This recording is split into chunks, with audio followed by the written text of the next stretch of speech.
Hey everybody, Jeff Watson, Strategic Real Estate Coach, TopShortSaleLawyer.com. I'm in the office at Shrek this afternoon, and I got to tell you, thank you so very much for all the kind compliments that I'm getting regarding this recent ebook regarding navigating the short sale jungle and doing short sales the right way with adequate disclosure. Some kind people, in addition to sending me that, they also inform me of some other information or disinformation that's out there on the web regarding option contracts. And I want to just take this video and probably a couple more, and I want to explain and rebut some of the misinformation and incomplete thoughts that are out there regarding option contracts. And in this video I'm going to talk about two things. First of all, yes, some lenders, or actually some loss mitigators at some lenders, have a problem with the option contract. The important thing is to understand the need for using paperwork that has the right disclosures.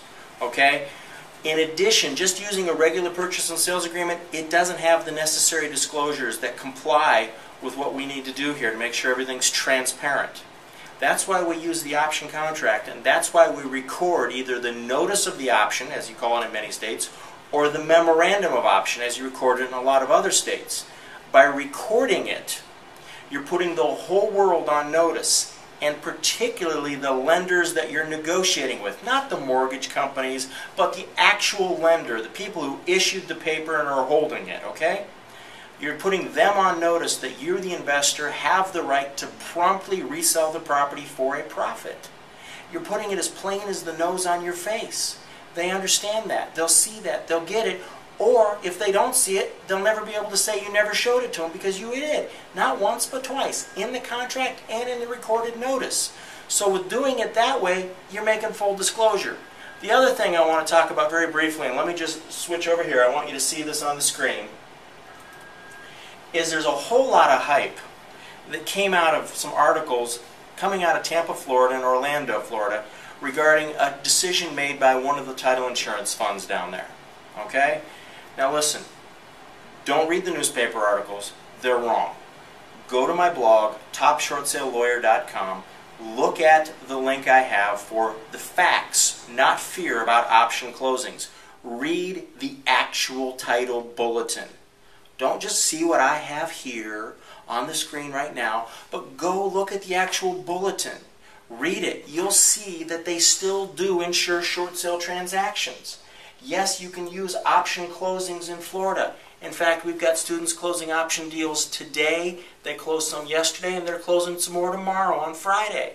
So we know it works. But you've got to dot your I's and cross your T's. There's 4 rules you've got to follow by.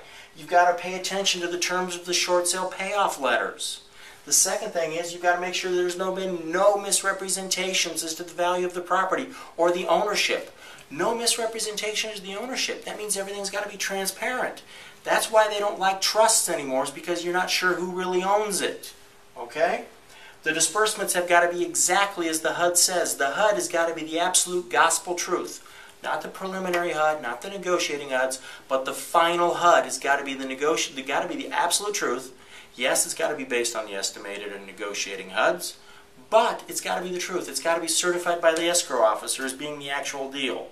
And then finally, you've got to have 2 transactions. Both of them have to be separately funded. This title bulletin that caused all this news media stir in Florida came out as a result of people that weren't funding the A to B deal. You've got to fund that first deal. If you need help in finding funding, let us know at Shrek. We can connect you with some great people that can help you take care of that. So what I want you to understand is the option contract is alive and well. It's working better than ever. It has more disclosure and better disclosure and more transparency than anything else out there. And it's a great thing going. Have a great day, and thanks for your